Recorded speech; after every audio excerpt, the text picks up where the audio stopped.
বিষয় পক্ষ থেকে বলছি, তোমরা যারা নেতাজি মুক্ত বিশ্ববিদ্যালয়ে পড়ো, ইউজি অর্থাৎ অনার্সে ভর্তি হয়েছে, তাদের জন্য আমরা পড়ার বিষয়ের পক্ষ থেকে প্রত্যেকটি বিষয়, সায়েন্স, আর্টস, কমার্স, প্রত্যেকটি বিষয়ের যে কালকের থেকে অর্থাৎ 14ই নভেম্বর দুপুর 2টো থেকে অ্যাসাইনমেন্টের জমা নেওয়া শুরু হয়েছে, যা 21শে নভেম্বর দুপুর 2টো পর্যন্ত চলবে।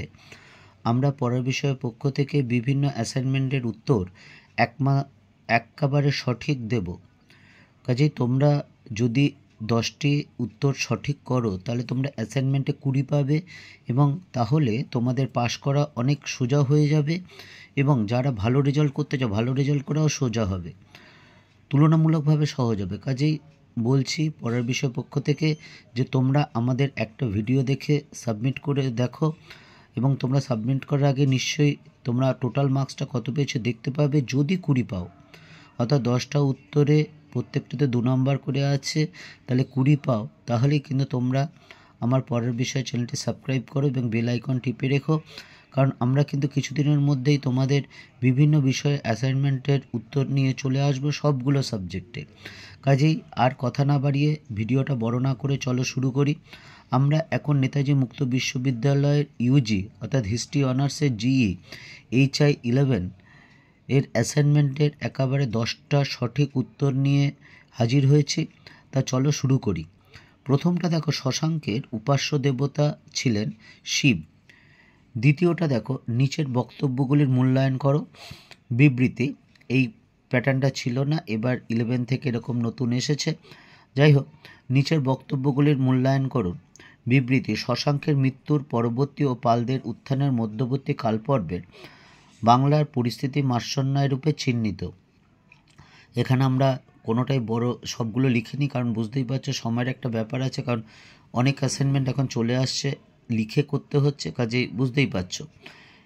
এখানে যে অপশনটা ক এবং খ উভয় ঠিক, এবং খ হলো কয়ের সঠিক ব্যাখ্যা বা যথার্থ ব্যাখ্যা। 3 নম্বর, বঙ্গ নামটির প্রাচীনতম উল্লেখ পাওয়া যায় ঐতরেয় আরণ্যকে।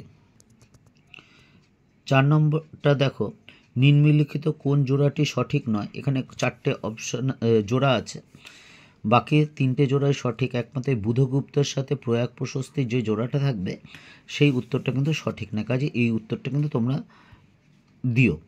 5 নম্বর, শশাঙ্কের বিরুদ্ধে যুদ্ধে হর্ষবর্ধনের সাফল্যের উল্লেখ অন্যত্র পাওয়া যায় না, এক্ষেত্রে ব্যতিক্রম হলো। অর্থাৎ এখানে 4টে যে অপশন আছে জানো, 3টে অপশন থেকে যে অপশনগুলো আছে সেগুলো থেকে হর্ষবর্ধনের কথা, সাফল্যের কথা জানা যায়, কিন্তু হর্ষচরিত থেকে জানা যায় না, এক্ষেত্রে কাজে হর্ষচরিত কিন্তু ব্যতিক্রম। 6 নম্বর, নিম্নলিখিত কোন ব্যক্তি সেন বংশের প্রথম জনপ্রিয় উল্লেখযোগ্য শাসক হিসাবে স্বীকৃত ছিলেন? সামন্ত সেন। 7 নম্বর, নিম্নলিখিত কোন ব্যক্তি পুণ্ডবর্ধন তাম্রলিপ্ত বঙ্গ সমতট বর্ধমান ভুক্তি থেকে জড়িয়ে পৃথক রূপে চিহ্নিত করেছিলেন? বরাহমিহির। 8 নম্বর, কালানুক্রমে সাজাও। এখানে 4খানা দেওয়া আছে, দেখো, দেবপাল, নারায়ণ পাল, দ্বিতীয় বিগ্রহপাল এবং দ্বিতীয় মহিপাল।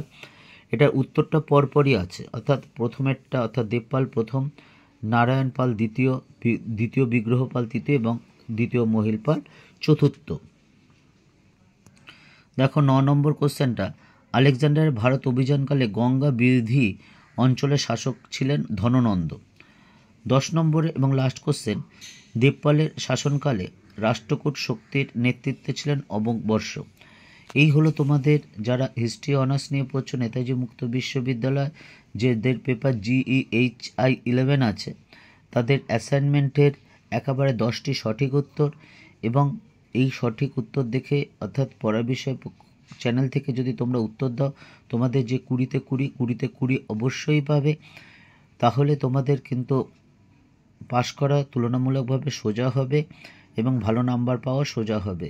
কাজেই যদি তোমাদের চ্যানেলটি ভালো লাগে তাহলে অবশ্যই লাইক করো, সাবস্ক্রাইব করো এবং বেল আইকন টিপে রেখে, এবং তোমাদের যদি কিছু বলার থাকে অবশ্যই আমার ডেসক্রিপশন বক্সে জানিও, আমি খুব তাড়াতাড়ি উত্তর দেব। অগ্রিম শুভেচ্ছা রইল পড়ার বিষয় পক্ষ থেকে।